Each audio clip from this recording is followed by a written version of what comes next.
রূপগঞ্জে অসহায় ২,০০০ পরিবারে কম্বল বিতরণ। ফরহাদ হোসেন, রূপগঞ্জ প্রতিনিধির পাঠানো তথ্য ও ভিডিও চিত্রে দেখুন বিস্তারিত।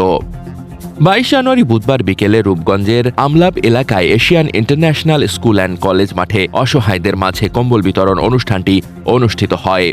গোলাকান্দাইল ইউনিয়ন বিএনপির সভাপতি আব্দুল আজিজ মাস্টারের সভাপতিতে অনুষ্ঠানে প্রধান অতিথি হিসেবে উপস্থিত ছিলেন বিএনপির নির্বাহী কমিটির সদস্য মোস্তাফিজুর রহমান ভূঁইয়া দীপু, গোলাকান্দাইল ইউপি সাবেক চেয়ারম্যান ও ইউনিয়ন বিএনপির সাধারণ সম্পাদক হাজী আব্দুল মতিনের সঞ্চালনায় অনুষ্ঠানে বক্তব্য রাখেন গোলাকান্দাইল ইউনিয়ন বিএনপির নেতা রজব আলী ফকির, রেজাউল করিম, গোলাম মোস্তফা, শাহিন মিয়া, নারায়ণগঞ্জ জেলা স্বেচ্ছাসেবক দলের সিনিয়র যুগ্ম আহ্বায়ক রফিকুল ইসলাম, ইউনিয়ন যুব দলের সভাপতি ইয়াসিন মিয়া, সাধারণ সম্পাদক ওমর হোসেন, তারা পৌর বিএনপি নেতা মনির হোসেন, জেলা ছাত্রদলের সাবেক সভাপতি নাহিদ হাসান, রূপগঞ্জ উপজেলা ছাত্রদলের সাধারণ সম্পাদক মাসুম বিল্লাহ সহ আরও অনেকে।